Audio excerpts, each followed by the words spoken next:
आज की इस क्लास में जानेंगे एजेंडा का अर्थ, मीनिंग ऑफ एजेंडा।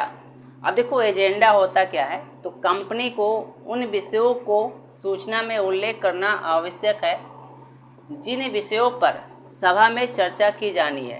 कंपनी को उन विषय को सूचना में पहले से उल्लेख करना आवश्यक है जिस विषय पर कंपनी की सभा में चर्चा की जाएगी, बहस की जाएगी, उसे पहले ही सूचना में उल्लेख कर देना चाहिए और इसे ही क्या कहते हैं, एजेंडा कहते हैं। ठीक है, सभा में किए जाने वाले कार्यों के विवरण को ही सभा की कार्यसूची या कार्यवली कहते हैं। सभा में किए जाने वाले जो कार्य के विवरण होते हैं उसे क्या कहते हैं, कार्यसूची या कार्यवली कहते हैं।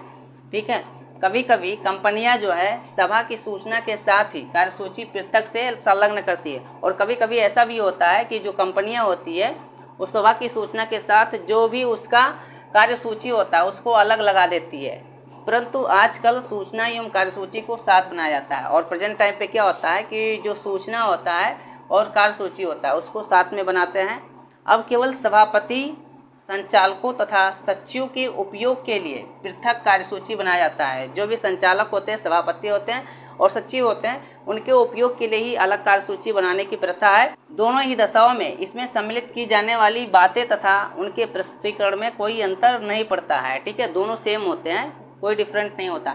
अब इसके कार्य की बात करते हैं तो पहला हो जाएगा साधारण कार्य। अब देखो साधारण कार्य में क्या क्या होता है कि कंपनी के खाते, चिट्ठे और संचालकों तथा अंकेक्षकों की रिपोर्ट पर विचार करना एवं उसे अपनाना। दूसरा नंबर हो जाएगा सेवानिवृत्त होने वाले संचालकों के स्थान पर नए संचालक नियुक्त करना। ठीक है, संचालक सेवानिवृत्त हो गए, उनके स्थान पर नए संचालकों की नियुक्ति करना। तीसरा नंबर कार्य हो जाएगा लाभांश की घोषणा करना। चौथा हो जाएगा अंकेक्षकों की नियुक्ति करना एवं उनका पारिश्रमिक निर्धारित करना।